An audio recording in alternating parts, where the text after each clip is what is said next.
show sometimes. But it tastes so good. It does.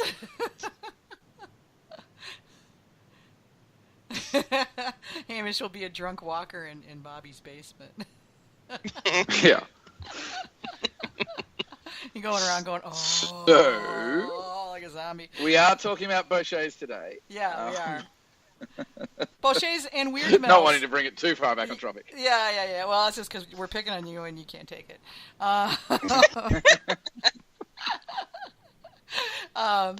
yeah, Matt is going to be giving a talk on bochets at the AMMA conference. So, and he showed me some pictures of some of the stuff he's doing. It's pretty damn amazing. The picture that went up with the announcement of the show today, and that Matt put up 3 days ago, is one of many pictures that he's going to be using, but it's pretty cool. So he's kind of let me know some of the stuff he's doing, but it's all kind of secret so far. So we're going to get kind of an overview today and dig into a few things. And he also was talking about some really strange weirdomels he's working on. So I'm kind of keen to hear about some of those too. So. Yeah, that photo you put up, I swear today, looks like one of those 3D images of a fetus when my wife was pregnant. I was trying to pick the image out before I realised it was a thermal image. That's just a aerial view of Australia on a normal day.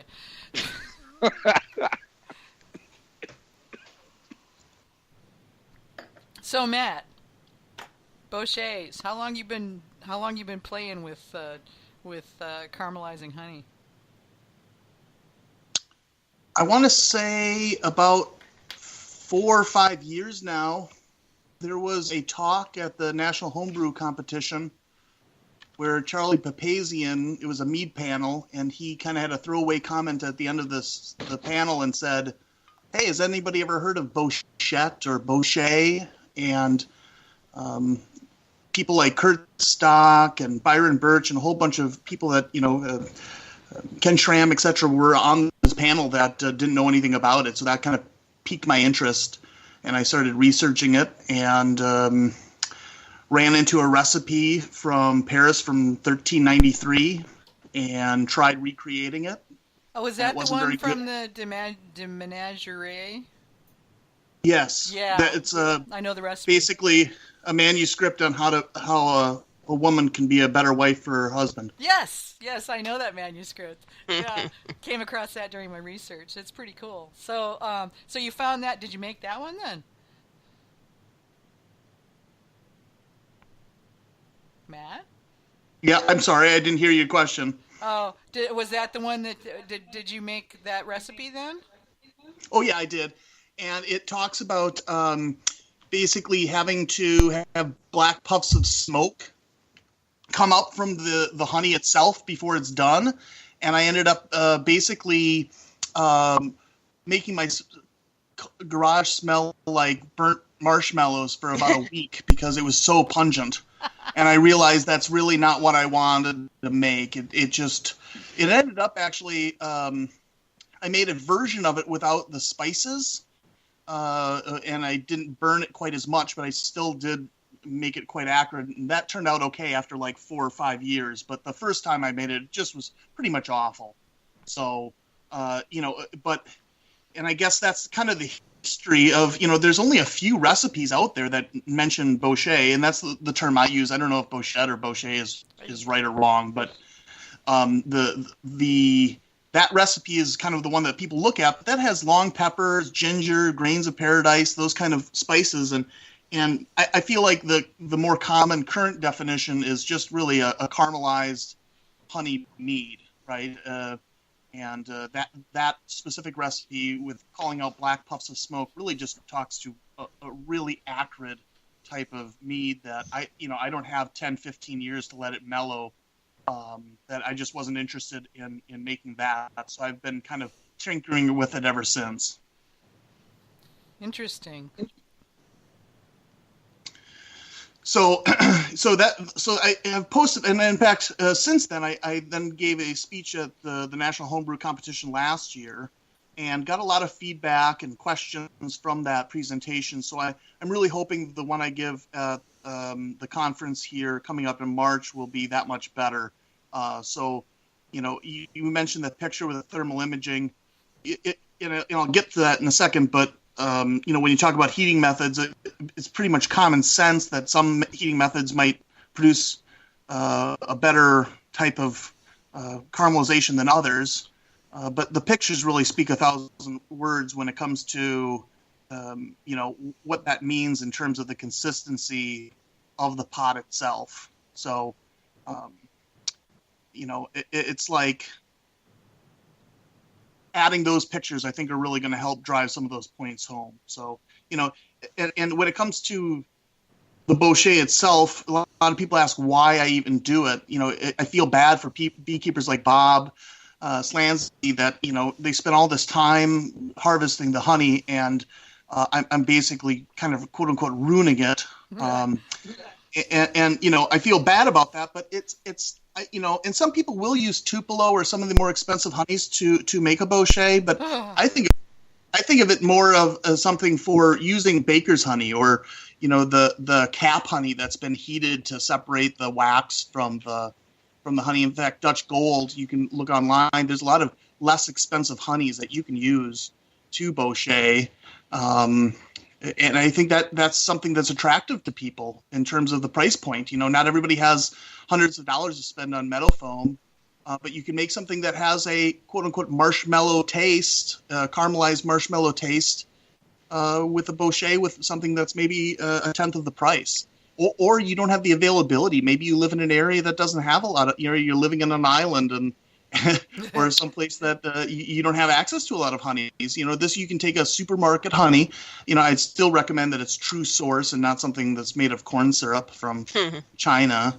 But you can take something. So it's really something where there's availability and an expense that I think is attractive, and then make something just beautiful.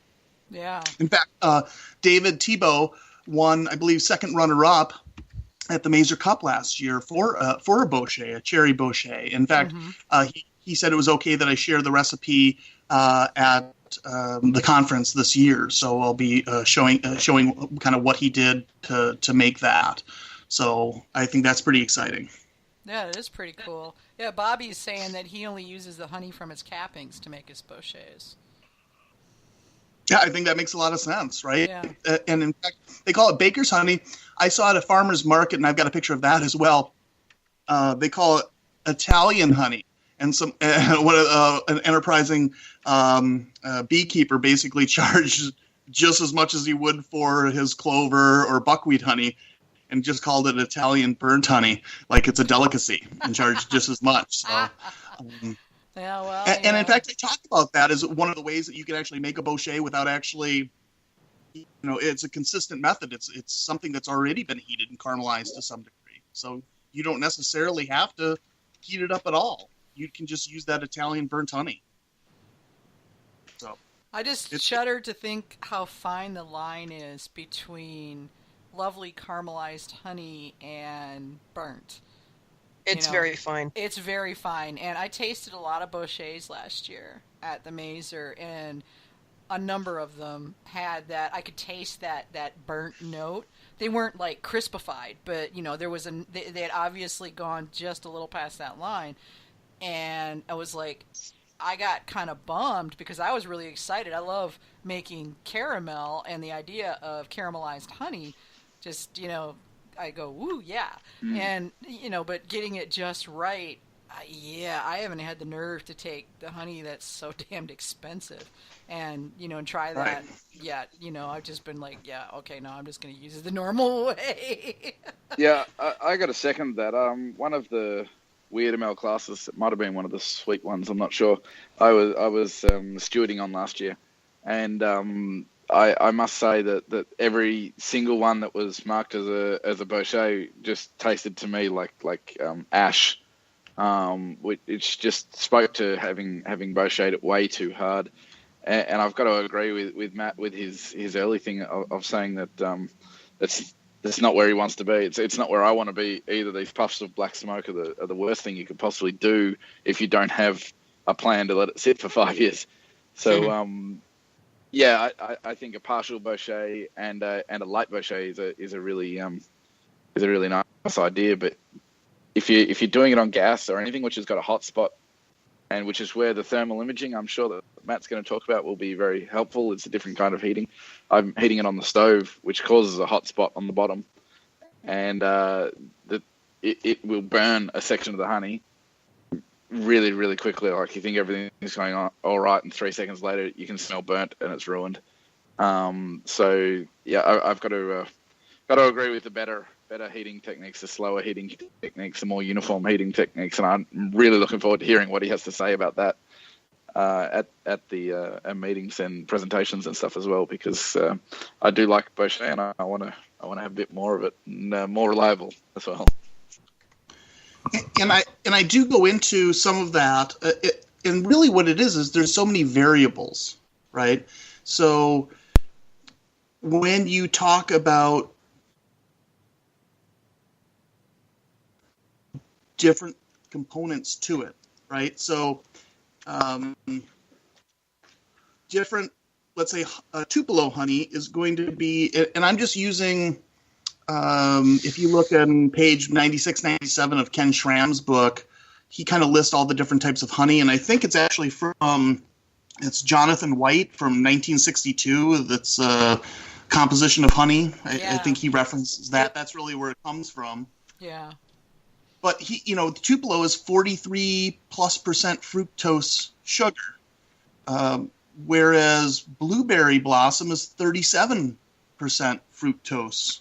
So you're talking about a delta of almost 6%, and fructose starts caramelizing around, and it really, and when it says starts caramelizing, it really, the reaction really starts rapidly increasing at 230 degrees Fahrenheit.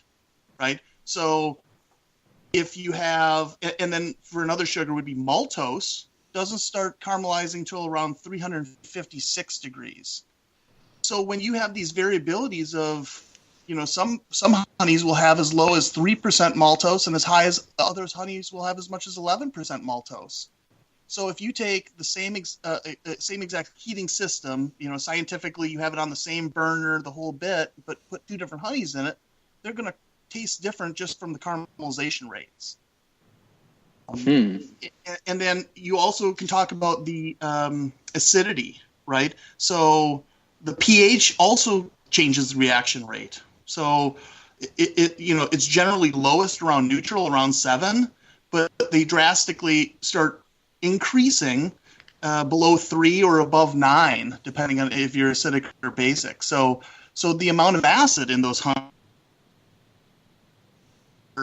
that you're caramelizing that honey as well. So, and then you talk about the other variability of the thermal imaging. It's the pot itself. If you have something like a crock pot, which frankly takes a long time, but it's very consistent. There's no hot spots to it, or at least generally pretty low. But if you had a very thin, like aluminum pot, it could be up to 360 degrees in one spot and 200 degrees in the other.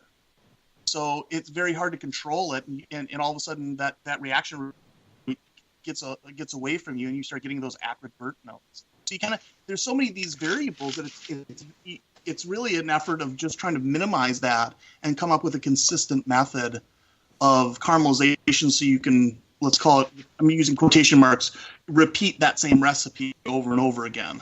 So that's really what the gist of the talk is going to be, is just trying to take a look at the different variables, and then how do you work with them to come up with a product that's going to be consistent and tasty. So that's really it. In those heating methods, a lot of people use pots, crock pots. I know, Bob is a big fan of going just kind of by taste and smell, and I think that's the way to do it. Once you've done it a few times, you can use your senses. Like, you can look at it, you can see the color. A lot of people take the plate and put different dollops on a plate and take a look, and you can kind of see, okay, it's turning red, it's turning brown. But as Hamish talked about, it gets away from you real quick. It goes from like red to black. It takes forever to get to red, depending on your method. But it can take a long time to get to red, and then all of a sudden 5 minutes later it's at black. So it really kind of it increases quickly, And that's one of the ways you can do it. You can do it by sight. You can use your senses of smell. I prefer not to use touch. That's why I also talk about